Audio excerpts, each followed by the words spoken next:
2024 അവസാനിക്കുമ്പോ 2025 പുതിയ കലണ്ടർ വീട്ടിന്റെ ചുമരിൽ അതാ പാറുന്നില്ലേ? ഈ ഡിസംബർ കഴിയാൻ ആയുസുണ്ടോ? 2025 പുതിയ കലണ്ടറിൽ ഒരു മാസം, ഒരു ദിവസം നമ്മുടെ സമയം അല്ലാഹു നിശ്ചയിച്ചിട്ടുണ്ടോ? ആലോചിക്കാറുണ്ടോ? അല്ലാ, ഞങ്ങളെ പെട്ടെന്ന് മരിപ്പിക്കല്ലേ അല്ലാ.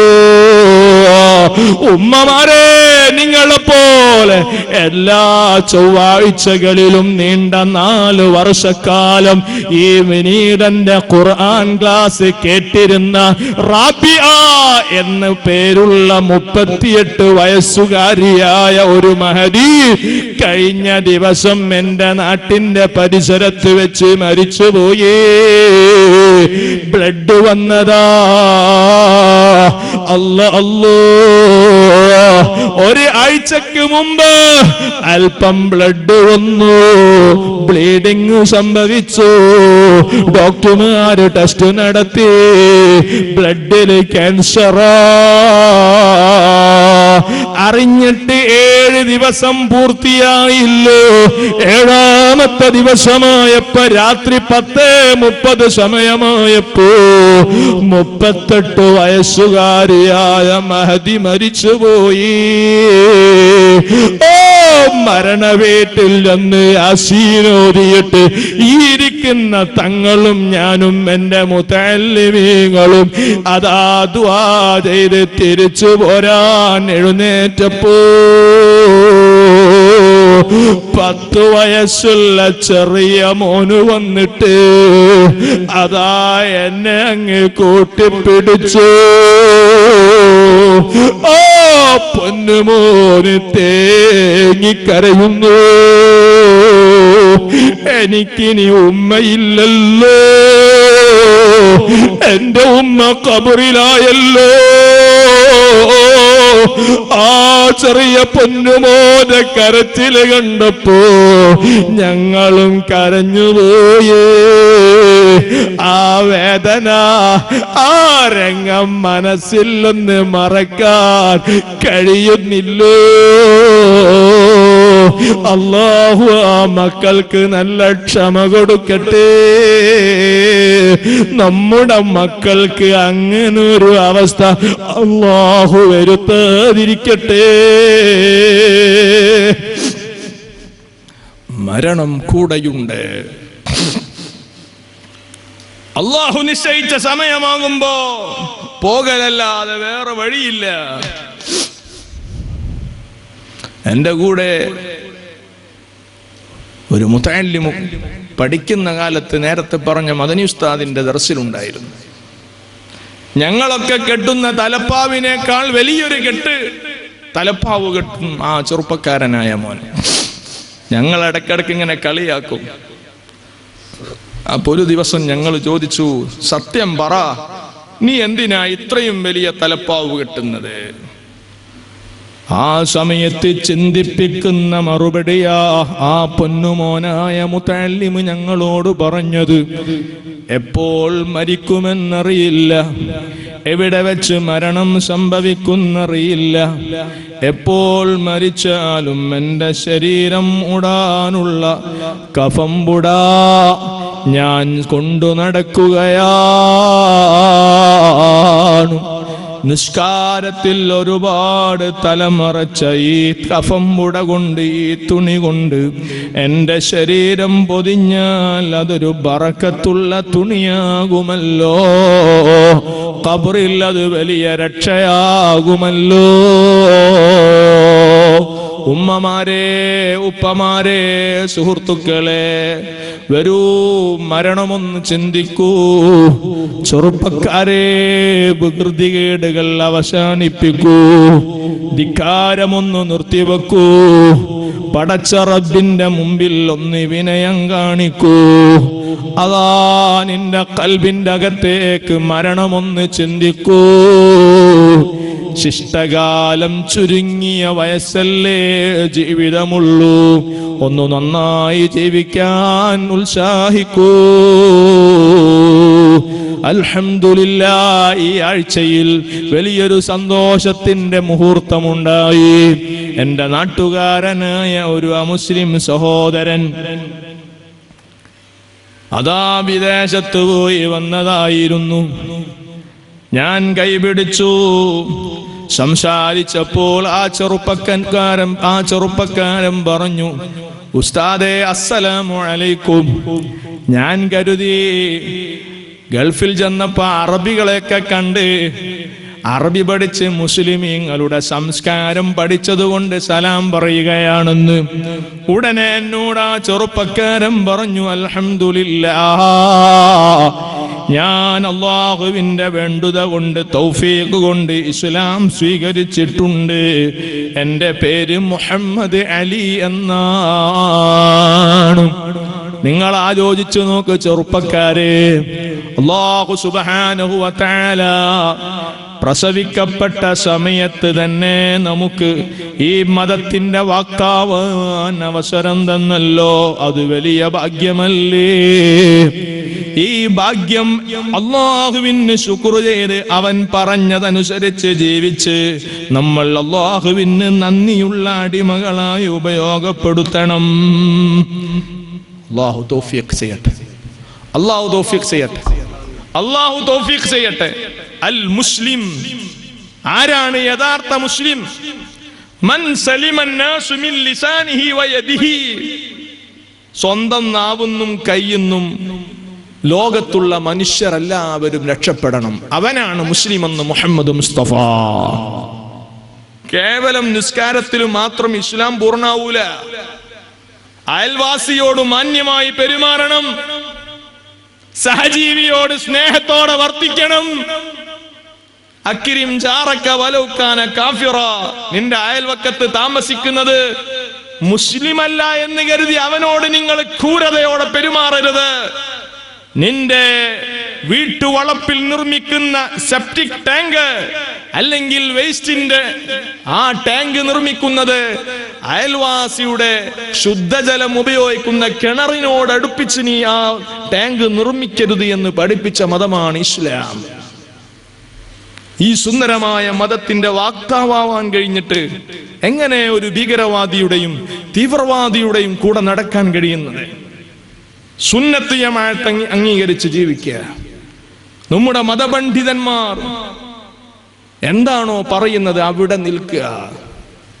അള്ളാഹിന്റെ ദീനിന്റെ നിയമം പാലിച്ച് ജീവിക്കുക. അള്ളാഹു തൗഫീഖ് ചെയ്യട്ടെ. അള്ളാഹ് തൗഫീഖ് ചെയ്യട്ടെ. കാരണം കുറഞ്ഞ കാലേ ഉള്ളൂ നമ്മൾക്കൊന്ന് നന്നായി ജീവിക്കാൻ ഉത്സാഹിക്കും. അള്ളാഹ് തൗഫീഖ് ചെയ്യട്ടെ. നിങ്ങളെ ഒന്ന് എഴുന്നേറ്റ് മുമ്പോട്ട് ഈ ചെയറൊന്ന് ഫില്ലാക്കുക. ഒന്ന് കയറിയിരിക്കുക. ബിസ്മില്ല. പെട്ടെന്ന് 15 മിനിറ്റ് ഞാൻ സംസാരിക്കുന്നു. ബഹുമാനപ്പെട്ട സയ്യിദ് അവർകൾ ഇൻഷാ അല്ലാഹ് തൊട്ടടുത്തെത്തിയിട്ടുണ്ട്. തങ്ങൾ പെട്ടെന്ന് വരും. നിങ്ങളെല്ലാവരും മുമ്പോട്ട് കയറിയിരുന്നു. ഇൻഷാ അല്ലാഹ് നല്ല മഹാന്മാരെ കുറിച്ച് പറഞ്ഞ മജ്ലിസാണ്. നമ്മുടെ ജീവിതത്തിന്റെ എൻഡിങ് പോയിന്റ് മരണത്തെ കുറിച്ച് ചിന്തിപ്പിക്കുന്ന മജ്ലിസ്. അൽഹംദുലില്ലാഹ്, ഈ മജ്ലിസ് ജീവിതത്തിൽ വലിയ മുതൽക്കൂട്ടാണ്. നമ്മുടെ ജീവിതത്തിൽ ഒരുപാട് നന്മകൾക്ക് കാരണമാണ്. തിന്മകൾ ജീവിതത്തിൽ സംഭവിച്ചിട്ടുണ്ടെങ്കിൽ ആ തിന്മകളിൽ നിന്ന് അല്ലാഹുവിലേക്ക് പാശ്ചാത്തപിക്കാൻ കാരണമാകുന്ന മജ്ലിസാണ്. അല്ലാഹ് ഈ മജ്ലിസ് ഞങ്ങളിൽ നിന്ന് ഇതിന്റെ ഹക്കായ രൂപത്തിൽ സ്വീകരിക്കണേ അല്ലാഹ്. ഈ സദസ്സിൽ ഒരുമിച്ച് കൂടിയ ഒരാളെ ശരീരത്തിലും ക്യാൻസർ നൽകല്ലേ അല്ലാഹ്. ഇൽമു പറഞ്ഞ സദസ്സിലെ ദുആ അല്ലാഹു ഖബൂലാക്കും. നല്ല ആമീൻ പറഞ്ഞോളൂ. അല്ലാഹ് ഈ മജ്ലിസിൽ പങ്കെടുത്ത ഒരാൾക്കും മാരകമായ രോഗം നൽകരുതേ അല്ലാഹ്. ട്യൂമർ തരല്ലേ അല്ലാഹ്. ബ്ലഡ് ക്യാൻസർ തരല്ലേ അല്ലാഹ്. ബ്ലോക്ക് നൽകല്ലേ അല്ലാഹ്. അറ്റാക്ക് നൽകല്ലേ അല്ലാ. ഞങ്ങളെ ശരീരത്തിൽ കത്തിവെക്കേണ്ട ഒരു രോഗവും മരിക്കുവോളം ഞങ്ങൾക്ക് നൽകരുതേ അല്ലാ. ഏത് രോഗികൾ ഈ സദസ്സിലുണ്ടോ ആ രോഗികൾക്ക് ഈ മജ്ലിസിലെ ദുആ ശിഫയാക്കണേ അല്ലാ. ഓ സുഹൃത്തുക്കളെ, മരണം ചിന്തിച്ചു, അതേ ആഖിറം ചിന്തിച്ചു, ജീവിതം കഴിച്ചു കൂട്ടിയവരാണ് മഹാന്മാർ. കേട്ടിട്ടില്ലേ ബഹുമാനപ്പെട്ട സാബിത്തുൽ ബുനാനി റളിയല്ലാഹു അൻഹു? സുബ്ഹാനല്ലാഹ്, ആരാണ് സാബിത്തുൽ ബുനാനി? ഹിജ്റ 123 മഹാൻ വഫാത്തായത്. ആ സാബിത്തുൽ ബുനാനി റളിയല്ലാഹു തആല അൻഹു തങ്ങൾ എല്ലാ രാത്രിയിലും 300 റക്അത്താണ് നിസ്കരിക്കുന്നത്. 100 അല്ല 200 അല്ല 300 റക്അത്ത് നിസ്കരിക്കുന്നു. ആ സാബിത്തുൽ ബുനാനി അല്ലാഹുവിനെ പേടിച്ച് ജീവിച്ച മഹാൻ. നീണ്ട 20 വർഷക്കാലം രാത്രിയിൽ ഉറങ്ങിയില്ല, നിസ്കാരത്തിൽ കഴിച്ചുകൂട്ടി. നിസ്കരിച്ച് നിസ്കരിച്ച് നിസ്കരിച്ച് തളരുമ്പോൾ, ക്ഷീണിക്കുമ്പോൾ, അവിടുത്തെ 2 കാലുകളിലും നീര് കെട്ടുമ്പോ അല്പം അവിടെ ഇരുന്നിട്ട് ആ നീര് കെട്ടിയ 2 കാലുകൾ കൈകൊണ്ടിങ്ങനെ തടവുന്നു. എന്നിട്ട് പറയുന്നു, മലൽ അബിദൂ, ഓ മോനെ, നീ ചിന്തിക്കണ്ട, നീയാണ് വലിയ ഇബാദത്ത് ചെയ്യുന്ന ആളെന്ന്. നിന്നേക്കാൾ ധാരാളം ഇബാദത്ത് ചെയ്ത മഹാന്മാര് കഴിഞ്ഞു പോയിട്ടുണ്ട് മനുഷ്യ. സുബ്ഹാനല്ലാഹ്, വകാന യഖറഉൽ ഖുർആന ഫീ കുല്ലി യൗമിൻ വലൈല. 24 മണിക്കൂർ കൊണ്ട് ഖുർആൻ ആദ്യം മുതൽ അവസാനം വരെ ഓതി തീർക്കുന്നു സാബിത്തുൽ ബുനാനി. ചില ആളുകളൊക്കെ ചിന്തിക്കും, ഇതൊക്കെ പറയുന്നത് കെട്ടുകഥയാണോ, ഇതൊക്കെ സംഭവിക്കുന്നതാണോ, ഇതൊരു യാഥാർത്ഥ്യമാണോ?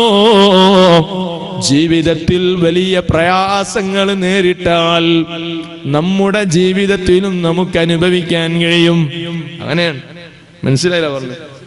ജീവിതത്തിൽ അല്ലാഹു ഒരു പരീക്ഷണം തന്ന് ഒരു ഉസ്താദ് പറഞ്ഞ്, മോനെ, ഈ രോഗം റബ്ബ് മാറ്റിത്തരണമെങ്കിൽ ഖുർആൻ ഒരു തവണ ഇരുന്ന ഇരുത്തത്തിൽ ഓതി തീർക്കണം. ഓതോ ഇല്ലേ? നിങ്ങൾ പറയും, ഓതോ ഇല്ലേ? ഓതുന്നുള്ളൊരു കൈയൊന്തിക്ക്. എന്നിട്ട് ഓതൂല എന്നുള്ള കുറച്ച് ആൾക്കാരുണ്ട് ബാക്കിൽ. ഇരുന്ന ഇരുത്തത്തിൽ ഖുർആൻ ഒരു തവണ ഓതി തീർക്കണം, എന്നാലേ ഈ രോഗം മാറുള്ളൂ എന്ന് ഒരു ഡോക്ടർ നിർദ്ദേശിച്ചാൽ ഇരുന്ന് ഓതും. അല്ലാഹു അങ്ങനത്തെ രോഗം നമുക്ക് തരാതിരിക്കട്ടെ.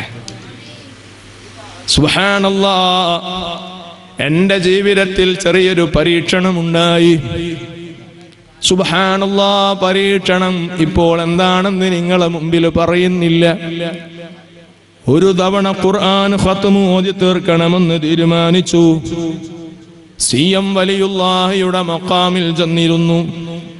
അസ്ർ നിസ്കാര ശേഷം ഖുർആൻ പാരായണം തുടങ്ങി. പിറ്റേന്ന് സുബ്ഹ് നിസ്കാരം കഴിഞ്ഞ് 6:30 സമയമാകുമ്പോൾ ഖുർആൻ ഖത്മ് തീർക്കാൻ സാധിച്ചു. അൽഹംദുലില്ലാഹ്, അല്ലാഹു ഖബൂലാക്കട്ടെ.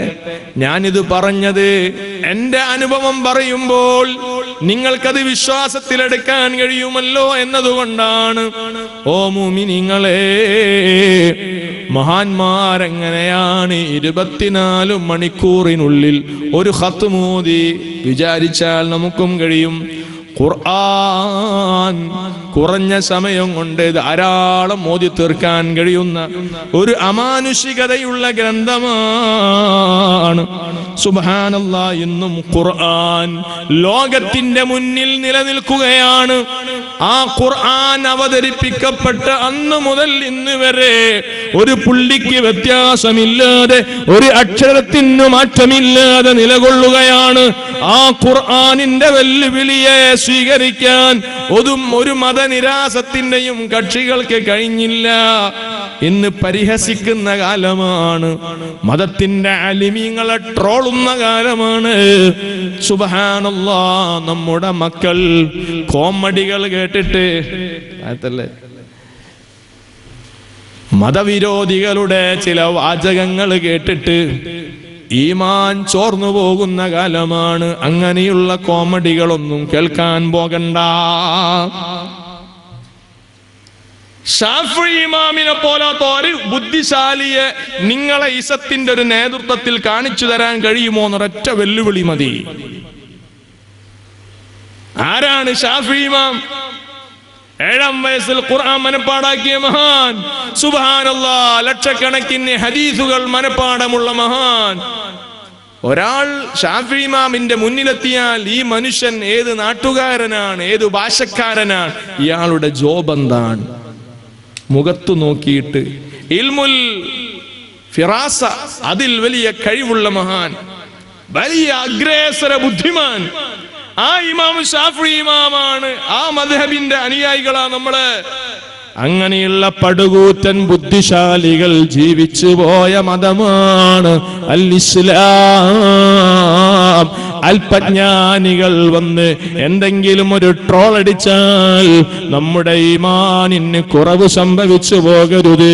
സന്ദർഭോചിതമായി ഞാൻ ഓർമ്മപ്പെടുത്തിയതാണ്. സാബിത്തുൽ ബുനാനി ഓരോ ദിവസവും ഖുർആൻ ഓതി തീർക്കുന്നു.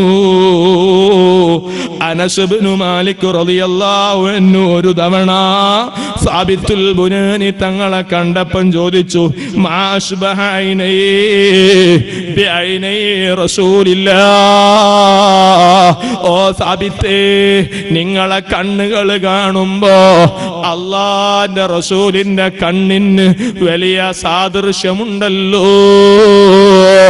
റസൂലുള്ളാഹിന്റെ കണ്ണുപോലെ തോന്നുന്നുണ്ടല്ലോ. ഫബക്കാ, മഹാൻ കരഞ്ഞുപോയി. വല്ലാത്ത കരച്ചിൽ, അന്നു മുതൽ വല്ലാത്ത കരച്ചിൽ. കരഞ്ഞ് കരഞ്ഞ് കരഞ്ഞ് കരഞ്ഞ് കണ്ണിന്റെ കാഴ്ച പോയി. സാബിത്തുൽ ബുനാനി തങ്ങളെ കൊണ്ടുപോയി വിദഗ്ധ ഡോക്ടർമാരെ കാണിച്ചു. ആ ഡോക്ടർ പറഞ്ഞു, ഒരു കാര്യം നിങ്ങൾ ചെയ്യുമെന്ന് ഗ്യാരണ്ടി തന്നാൽ നിങ്ങളുടെ കണ്ണിന്റെ രോഗം മാറും, കാഴ്ച തിരിച്ചു കിട്ടും. ചോദിച്ചു, അമാഹിയ, ഗ്യാരണ്ടി ഏതാണ്? നിങ്ങൾ കരയരുത്, ഈ കണ്ണ് നനവുള്ളതാവരുത്, കണ്ണുനീര് വരുന്ന കണ്ണാകരുത്, കരയരുത്. വമാ ഖൈറുൻ ഫീ ഐനിൻ ലാ തബ്കീ. സാബിത്തുൽ ബുനാനി തങ്ങൾ പറയുന്നു, കരയാത്ത കണ്ണിൽ ഖൈറില്ലല്ലോ. ആ ഗ്യാരണ്ടി സ്വീകരിക്കാൻ, ആ നിബന്ധന ഉൾക്കൊള്ളാൻ കഴിയില്ലോ. അല്ലാഹനെ ചിന്തിച്ച് കരഞ്ഞാൽ, ആഖിറം ചിന്തിച്ച് കരഞ്ഞാൽ, ഖബർ ചിന്തിച്ച് കരഞ്ഞാൽ, നരകം പേടിച്ച് കരഞ്ഞാൽ, ആ കണ്ണുനീർ അല്ലാഹുവിങ്കലിൽ വലിയ പ്രതിഫലമുള്ളതാണ്. ലൻ യലിജന്നാറ അഹദുൻ ബകാ മിൻ ഖശിയത്തില്ലാഹ്. അല്ലാഹനെ പേടിച്ച് കരഞ്ഞവരാരും നരകത്തിൽ കടക്കൂല. ഉമ്മാ റബ്ബിനെ ചിന്തിച്ച് ഒരു ദിവസം കരഞ്ഞിട്ടുണ്ടോ? സഹോദരാ, പരലോകം ചിന്തിച്ച് ഒരു തുള്ളി കണ്ണുനീരൊഴുകിയിട്ടുണ്ടോ? കത്തിയാളുന്ന തീനാളങ്ങൾ അണക്കാനുള്ളതാണ് കണ്ണുനീർ. അല്ലാ, നിന്നെ ഓർത്ത് കരയുന്ന ഖൽബും കണ്ണും തരണേ അല്ലാ. സാബിത്തുൽ ബുനാനി റളിയല്ലാഹു അൻഹു താബീങ്ങളിൽപ്പെട്ട മഹാനാണ്. ആ മഹാൻ ധാരാളം കാര്യം പറയുന്നുണ്ട്. അതിലേക്കൊന്നും പോകാൻ ഈ സമയം അനുവദിക്കുന്നില്ല.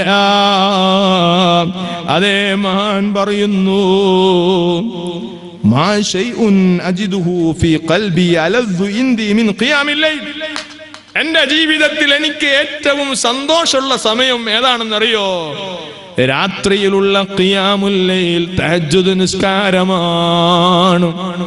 ഈ സദസ്സിൽ സമ്മേളിച്ച എല്ലാവരും ഇന്നു മുതൽ രാത്രി സുബ്ഹിന്റെ വാങ്കിന്റെ 5 മിനിറ്റ് മുമ്പ് എഴുന്നേൽക്കാൻ ശ്രമിക്കണം. വേഗം വുളു എടുത്ത് 2 റക്അത്ത് തഹജ്ജുദ് നിസ്കരിച്ചു തുടങ്ങണം. എന്നാൽ ബാബുൽ ഐമൻ, സ്വർഗത്തിലെ 8 കവാടങ്ങളെ കൂട്ടത്തിലുള്ള ഒരു കവാടമാണത്. ആ ബാബുൽ ഐമനിലൂടെ പോകാൻ അവസരം ലഭിക്കുന്നവരാരാണെന്നറിയുമോ? മല്ലാ ഹിസാബ ലഹു, വിചാരണയില്ലാതെ സ്വർഗത്തിലേക്ക് പോകാൻ അല്ലാഹു അനുവദിക്കുന്നവരാണ്. അതേ, എല്ലാ രാത്രികളിലും സുബ്ഹിന്റെ മുമ്പ് 2 റക്അത്ത് തഹജ്ജുദ് പതിവാക്കുന്നവർക്ക് ഹിസാബില്ല. ബാബുൽ ഐമനിലൂടെ സ്വർഗത്തിലേക്ക് പോകാം. അല്ലാഹു നമുക്ക് വിധി കൂട്ടട്ടെ. അല്ലാഹു നമുക്ക് തൗഫീഖ് നൽകട്ടെ. ബഹുമാനപ്പെട്ട സാബിത്തുൽ ബുനാനി എന്ന മഹാന്റെ മകൻ പറയാണ്, ദഹബ്തു ഉലഖിനു അബി വഹുവ ഫിൽ മൗതി, എന്റെ ബാപ്പ സക്കറാത്തുൽ മൗത്തിൽ കിടക്കുമ്പോ ലാ ഇലാഹ ഇല്ലല്ലാഹ് ചൊല്ലൂ ബാപ്പാ, കലിമ ചൊല്ലിക്കൊടുക്കാൻ ഞാൻ തുടങ്ങിയപ്പോ എന്റെ വാപ്പ പറയാണ്, ഖല്ലിയാ ബുനയ്യ ഖല്ലി അന്നീ, മോനെ എന്റെ അടുത്ത് വന്ന് ശല്യം ചെയ്യാതെ മാറി നിൽക്കൂ. ഫഇന്നീ ഫീ വിർദിസ് സാബിഈ, ഇന്നത്തെ ദിവസത്തിലുള്ള ദിക്റ് ചൊല്ലുകയാണ് ഞാൻ. മഹാന്മാരങ്ങനെയാണ്, സക്കറാത്തുൽ മൗത്തിൽ കിടക്കുമ്പോൾ പോലും ദിക്റ് മുടക്കിയില്ല. ഉമ്മമാരെ, മഗ്രിബ് നിസ്കാരത്തിന്റെ ശേഷം ഒരു 10 തവണ ലാ ഇലാഹ ഇല്ലല്ലാഹ് വഹ്ദഹു ലാ ശരീക ലഹു ലഹുൽ മുൽക്കു വലഹുൽ ഹംദു യുഹ്യി വയുമീതു വഹുവ അലാ കുല്ലി ഷൈഇൻ ഖദീർ എന്ന ദിക്റ് ചൊല്ലിയിട്ടുണ്ടോ?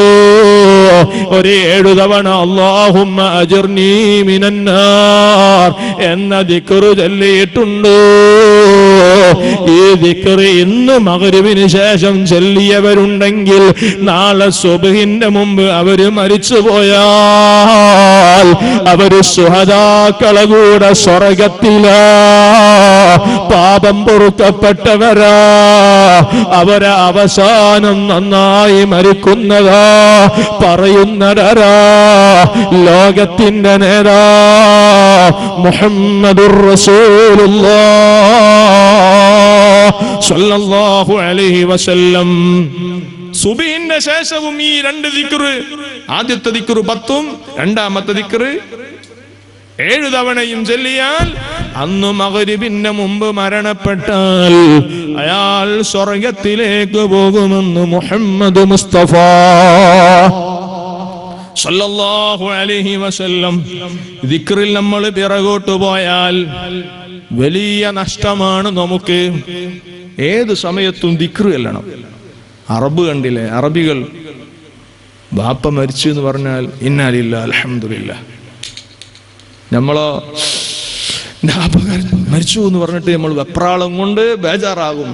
ഉടനെ വരണം ദിക്ർ, ഇന്നാ ലില്ലാഹി വ ഇന്നാ ഇലൈഹി റാജിഊൻ. എന്റെ ബാപ്പ മരിച്ചിട്ടുണ്ടെങ്കിൽ എന്റെ ബാപ്പയെ തന്നത് യജമാനനായ റബ്ബാണ്. ഭർത്താവ് മരിച്ചു എന്ന വാർത്ത കേൾക്കുമ്പോ ഉമ്മ നെഞ്ചത്തടിച്ച് കരയല്ല, പൊറുതികേട് കാണിക്കല്ല, ദിക്റ് ചൊല്ലൂ ഉമ്മ. ഇന്നാ ലില്ലാഹി വ ഇന്നാ ഇലൈഹി റാജിഊൻ. അങ്ങനെ ദിക്റ് ചൊല്ലി ക്ഷമിച്ചാൽ ആ ക്ഷമക്ക് പകരം സ്വർഗമാണ് കേട്ടോ. മുഹമ്മദുർ റസൂലുള്ളാഹ് സ്വല്ലല്ലാഹു അലൈഹി വസല്ലം. ഏത് നിഅമത്ത് കിട്ടിയാലും ദിക്റ് ചൊല്ലണം. ഏതാണ് ആ ദിക്റ് മോനെ? അൽഹംദുലില്ലാഹ് എന്ന ദിക്റ്. മുസീബത്ത് ഏൽക്കുമ്പോ ഇന്നാ ലില്ലാഹി ചൊല്ലണം. അതേ നല്ല കാര്യങ്ങൾ തുടങ്ങുമ്പോൾ ബിസ്മി ചൊല്ലണം. സുബ്ഹാനല്ലാഹ്. തെറ്റിലേക്ക് നോക്കിപ്പോയാൽ, മ്യൂസിക് കേട്ടുപോയാൽ, ഗീബത്ത് കേട്ടുപോയാൽ, അതാ ഏതെങ്കിലും തെറ്റ് ജീവിതത്തിൽ ചെറുതോ വലുതോ സംഭവിച്ചു പോയാൽ ഉടനെ അസ്തഗ്ഫിറുല്ലാഹ് എന്ന ഇസ്തിഗ്ഫാർ ചൊല്ലണം. അല്ലാഹ് ഞങ്ങൾക്ക് ദിക്ർ ചൊല്ലാനുള്ള തൗഫീഖ് നൽകണം റഹ്മാനെ. സാബിത്തുൽ ബുനാനി ഹിജ്റ 123 വഫാത്താകാൻ കിടക്കുമ്പോ അതാ തൽഖീൻ ചൊല്ലി, അതാ ദിക്ർ ചൊല്ലിക്കൊടുക്കുമ്പോ മോനോട് പറയുന്നു, ശല്യം ചെയ്യല്ല, ബാപ്പ ദിക്ർ ചൊല്ലുകയാണ്. ബഹുമാനപ്പെട്ട ഇമാം ജസ്രി തങ്ങൾ പറയുന്നു, ആ സാബിത്തുൽ ബുനാനി റളിയല്ലാഹു അൻഹു തങ്ങളെ ഖബറടക്കി. വഅദ്ഖൽതു സാബിത്തൽ ബനാനി ലഹദഹു അനാ വഹുമൈദുൻ, ഞാനും എൻ്റെ സുഹൃത്ത് ഹുമൈദും എന്നവരുടെ നേതൃത്വത്തിലാണ് മഹാനെ ഖബറടക്കിയത്. ഫലമ്മാ സവൈനാ അലൈഹി, മറമാടി കഴിഞ്ഞപ്പോൾ സഖതത്തുൽ അബിനാ, ഓ ഖബറിന്റെ മുകളിൽ നിന്ന് ഒരു കല്ല് താഴോട്ട് വീണുപോയേ. ഫഇദൻ അന ബിഹി യുസല്ലി ഫീ ഖബരിഹി, സാബിത്തുൽ ബുനാനി തങ്ങളുടെ ഖബർ പൊളിഞ്ഞപ്പോ ആ കല്ലിന്റെ ഓൾസിന്റെ അകത്തേക്ക് ഞങ്ങൾ ഖബറിലേക്ക് അതാ കിടത്തിയ സാബിത്തുൽ ബുനാനി അവരെ ജനാസ കാണാൻ ശ്രദ്ധിച്ചു നോക്കിയപ്പോ ഖബറിൽ എഴുന്നേറ്റ് നിന്ന് നിസ്കരിക്കുന്നു സാബിത്തുൽ ബുനാനി. ബഹുമാനപ്പെട്ട ഇബ്നു ജിസ്ർ എന്ന മഹാൻ പറയാണ്, എന്റെ കൂടെയുള്ള ഹുമൈദ് എന്നവരോട് ഞാൻ പറഞ്ഞു, അലാ തറാ, കാണുന്നില്ലേ, നിങ്ങൾ നോക്കുന്നില്ലേ, സാബിത്തുൽ ബുനാനി ഖബറിൽ നിന്ന് നിസ്കരിക്കുന്നത് കാണുന്നില്ലേ? എന്നോട് ഹുമൈദ് പറഞ്ഞു, ഉസ്കുത്, മിണ്ടണ്ട, ആരോടും പറയണ്ട. ആ ഭാഗത്ത് ഞങ്ങൾ വേറെ ഒരു കല്ല് വെച്ച് ഖബർ അടച്ചു. ഫലമ്മാ ഫറഗ്നാ, തിരിച്ചുപോലെ അതൈനാ ഇബ്നതാ, സാബിത്തുൽ ബുനാനിയുടെ മകളുടെ സമീപത്ത് ചെന്നിട്ട് ഞങ്ങൾ ആ മോളോട് ചോദിച്ചു, മാകാന അമലു അബീക്കി, മോളെ നിന്റെ ബാപ്പ സാബിത്തുൽ ബുനാനി മഹാൻ ജീവിതത്തിൽ ചെയ്ത വലിയ അമലെന്താണ്? സാബിത്തുൽ ബുനാനി തങ്ങളെ മകള് ചോദിച്ചു, അമാറൈത്തും, വല്ലാത്തൊരു ചോദ്യവുമായി വന്നല്ലോ. എന്റെ പൊന്നുപ്പാനെ കൊണ്ടുപോയി നിസ്കരിച്ച് ഖബറടക്കുമ്പോ വല്ല അത്ഭുതങ്ങളും നിങ്ങൾ കണ്ടിരുന്നു? മോളെ, എന്റെ ബാപ്പാന്റെ ഖബറ് മറമാടി കഴിഞ്ഞ് എല്ലാവരും തിരിച്ചു പോന്നപ്പോ മുകളിൽ നിന്നൊരു കല്ല് താഴോട്ട് കൊഴിഞ്ഞു വീണു. അകത്തേക്ക് നോക്കിയപ്പോ ഖബറിൽ നിന്ന് നിസ്കരിക്കുന്നത് കണ്ടു. മാക്കാനമലു സാബിത്തുൽ ബുനാനിയുടെ അമലെന്താണെന്ന് ഞങ്ങൾക്ക് പറഞ്ഞു തരൂ. സുബ്ഹാനല്ലാഹ്. മകള് പറയുകയാണ്, കാന യഖൂമുൽ ലൈല 50 സന, എന്റെ ഓർമ്മ 50 കൊല്ലമായി എന്റെ ബാപ്പ എല്ലാ രാത്രിയിലും നിസ്കരിക്കാറുണ്ട്. വൈദാ കാന സഹറു, അത്താഴ സമയമായാൽ എന്റെ ബാപ്പ നിസ്കാരം കഴിക്കുമ്പോ, നിസ്കാരം തീർക്കുമ്പോ ഒരു ദുആ നടത്താറുണ്ട്. അല്ലാഹുമ്മ ഇൻ കുൻത അഅതൈത അഹദൻ മിൻ ഖൽഖിക അസ്സലാത ഫീ ഖബ്രിഹി ഫഅഅതിനിഹാ അല്ലാഹ് നീ ആർക്കെങ്കിലും ഖബറിൽ വെച്ച് നിസ്കരിക്കാൻ അനുവാദം നൽകുന്നുവെങ്കിൽ എനിക്ക് ആ അവസരം തരണേ അല്ലാഹ്. ഖബറിൽ വെച്ച് നിസ്കരിക്കാൻ എനിക്ക് തൗഫീഖ് തരണേ അല്ലാഹ്. സാബിത്തുൽ ബുനാനി പാതിരാത്രികളിൽ നിസ്കാരം കഴിച്ച് അവസാനം വെളുപ്പാവാൻ നേരത്ത് ദുആ ചെയ്യുന്നു. ഉമ്മമാരെ, ആ സാബിത്തുൽ ബുനാനി തങ്ങളുടെ ഖബറിന്റെ സമീപത്ത് കൂടി കാനൂ യമറൂന ബിൽ ജിസ്സി ബിൽ അസ്ഹാരി, അത്താഴ സമയത്തെ ആരെങ്കിലും നടന്നു പോയാൽ ഇബ്നു സിമ്മ എന്ന മഹാൻ പറയുന്നു, ഇദാ മറർന ബിജനബാതി ഖബരി സാബിത്ത്, സാബിത്തുൽ ബുനാനിയുടെ ഖബറിന്റെ ഓരം പറ്റി ഞങ്ങൾ നടന്നു പോയാൽ സമീനാ ഖിറാഅത്തുൽ ഖുർആൻ, ഓ ഖബറിന്റെ അകത്തളങ്ങളിൽ ഒന്ന് ഖുർആനിന്റെ പാരായണം കേൾക്കാറുണ്ട്. ഇന്ന് ഖുർആനിൽ നിന്ന് ഒരു പേജ് ഓതിയവര് എന്റെ വയല് കേൾക്കുന്നുണ്ടോ? ഇന്നലെ രാത്രി തഹജ്ജുദ് 2 റക്അത്ത് നിസ്കരിച്ചവര് എന്റെ ഉമ്മമാരിലുണ്ടോ? ഖബറിൽ കിടക്കണ്ടേ, മരണം പുൽകണ്ടേ, ആഖിറത്തില് രക്ഷ വേണ്ടേ, മഹാന്മാര് പോകുന്ന സ്വർഗത്തിലേക്ക് നമുക്കും കടന്നു ചെല്ലണ്ടേ. കയ്യിൽ വല്ല അമലുമുണ്ടോ? ഇമാം ശാഫിഈ ആലിമു ഖുറൈശിനി യംലഉ തിബാഖൽ അർളി ഇൽമാ, ലോകത്തിന്റെ നേതാവ് പ്രവചനം നടത്തിയ മഹാനല്ലേ.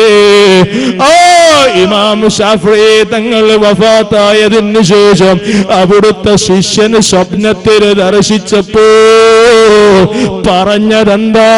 ബാപ്പമാരെ, ഉമ്മമാരെ, ചെറുപ്പക്കാരെ, ജീവിതത്തിൽ വലിയ അഭിവൃദ്ധി വേണ്ടേ, സാമ്പത്തികമായ ഉയർച്ച വേണ്ടേ, ആരോഗ്യം വേണ്ടേ, ദുനിയാവും ആഖിറവും സമ്പന്നമാകാൻ ആഗ്രഹമില്ലേ? അതിനുള്ള അമലാണ് 2 റക്അത്ത് തഹജ്ജുദ്. അല്ലാഹു തൗഫീഖ് ചെയ്യട്ടെ, അല്ലാഹു തൗഫീഖ് ചെയ്യട്ടെ, അല്ലാഹു ഭാഗ്യം തരട്ടെ. ഒന്ന് നിസ്കരിച്ചു നോക്ക്, ഒരാഴ്ച മതി. 2 റക്അത്ത് തഹജ്ജുദ് രാത്രിയിൽ നിസ്കരിച്ചിട്ട് അത് തുടരണോ തുടരണ്ടേ എന്ന് നിങ്ങൾക്ക് ഓരോരുത്തർക്കും തീരുമാനിക്കാം. ഹസനുൽ ബസ്രി റളിയല്ലാഹു അൻഹു മഹാൻ പറയുന്നുണ്ട്, ശിഷ്യൻ ചോദിച്ചപ്പോ എന്താണ് മുഖത്തൊരു തെളിച്ചം, ഒരു വെളിച്ചം, ഒരു നൂറ് കാണുന്നുണ്ടല്ലോ മുഖത്ത്?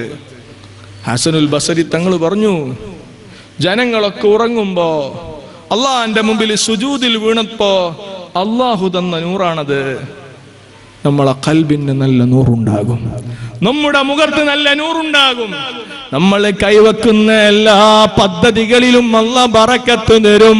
നമ്മുടെ ജോലിയിലും നമ്മുടെ ബിസിനസ്സിലും നമ്മുടെ മഈശത്തിന്റെ എല്ലാ മേഖലകളിലും അഭിവൃദ്ധി ഉണ്ടാകും, പുരോഗതി ഉണ്ടാകും.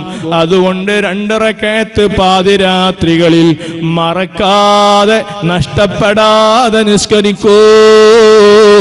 ഇമാം ശാഫിഈ റളിയല്ലാഹു അൻഹു ശിഷ്യനോട് പറയുന്നു, ഫനിയത്ത് തിൽക്കൽ ഇബാറാത്ത് വതിൽക്കൽ ഇശാറാത്ത്. ജനങ്ങളൊക്കെ എന്റെ വലിയ ബഹുമാനം പറഞ്ഞിരുന്നു, ജനങ്ങളൊക്കെ എന്റെ കൈപിടിച്ച് ചുംബിച്ചിരുന്നു, എന്നെ വല്ലാതെ ആദരിച്ചിരുന്നു. ആ മഹത്വവൽക്കരിച്ച എല്ലാ വാക്കുകളും എല്ലാ പ്രയോഗങ്ങളും പ്രവർത്തനങ്ങളും ദുനിയാവിൽ നിന്ന് തീർന്നുപോയി. മാ നഫഅനാ ഇല്ലാ റുകൈഅത്തുൻ റകഅനാഹാ ഫീ ജൗഫിൽ ലൈൽ. ആരും കാണാതെ ആരും അറിയാതെ ആരുടെയും ദൃഷ്ടിയിൽപ്പെടാതെ പാതിരാത്രിയുടെ നിശബ്ദതയിൽ പടച്ച തമ്പുരാനിലേക്ക് മനസ്സു തിരിച്ച് 2 റക്അത്ത് തഹജ്ജുദ് നിസ്കരിച്ചതാ ഖബറിൽ ഉപകരിച്ചത് കേട്ടോ. അതുകൊണ്ട് ഇഖ്ലാസുൽ അമൽ ജീവിതത്തിൽ ഉണ്ടാവണം. അല്ലാഹു നമുക്ക് ഭാഗ്യം തരട്ടെ. അല്ലാഹ് ഈ മജ്ലിസിൽ ഒരുമിച്ച് കൂടിയ എല്ലാവർക്കും 2 റക്അത്ത് തഹജ്ജുദിന് തൗഫീഖ് നൽകണേ അല്ലാഹ്. ഒരു വക്തും ഖളാ ആകാതെ നിസ്കരിക്കുന്നവരിൽ ഈ വഅദ് കേൾക്കുന്ന ഉമ്മമാരെയും സഹോദരന്മാരെയും ഈ വഅദ് പറയുന്ന എന്നെയും ഉൾപ്പെടുത്തണേ അല്ലാഹ്. കൊല്ലം കരുനാഗപ്പള്ളിയുടെ സമീപത്തേക്ക് ഞാൻ എന്റെ വീട്ടിൽ നിന്ന് ഇന്ന് സുബ്ഹ് നിസ്കാരം കഴിഞ്ഞ് ഇറങ്ങിയതാ. രാത്രി നിങ്ങളുടെ നാട്ടിൽ നിന്ന് വണ്ടി കയറി ഞാൻ എന്റെ വീട്ടിലെത്തുമ്പോ നാളെ രാവിലെ 8 മണി സമയമാകുന്നതാ. ഉമ്മ, ഉപ്പ, സഹോദരാ, സഹോദരി, ഈ ഒരു ദിവസം ഞാൻ നിങ്ങളെ നാട്ടിൽ വന്നു വഅദ് പറഞ്ഞത്, ഈ ആത്മീയ മജ്ലിസ് ഇവിടെ സംഘടിപ്പിച്ചത് നാളെ സ്വർഗ്ഗത്തിൽ വെച്ച് നമുക്ക് അയവിറക്കോ കൈപിടിച്ച് സലാം പറയോ. അൽഹംദുലില്ലാഹ്. 2 മണിക്കൂർ സമയത്തുള്ള പ്രഭാഷണം എന്നെ ആത്മീയമായി ശുദ്ധീകരിച്ചു, എന്നെ ആത്മീയമായി വളർത്തിയെടുത്തു. അന്നു മുതൽ ഒരു വക്ത് നിസ്കാരവും ഖളാ ഇല്ലേ. അന്നു മുതൽ ഞാൻ ഹാൻസും പാൻപരാഗും MDM ഉപയോഗിച്ചിട്ടില്ലേ, മയക്കുമരുന്നിലേക്ക് പോയിട്ടില്ലേ, അയൽവാസിയോട് പിണങ്ങിയിട്ടില്ലേ എന്ന് സ്വർഗ്ഗത്തിൽ വെച്ച് കൈപിടിച്ച് നമുക്ക് അനുഭവം പറയോ. ഈ മജ്ലിസ് അല്ലാഹു ഖബൂലാക്കി തരട്ടെ. അല്ലാഹു ഖബൂലാക്കി തരട്ടെ.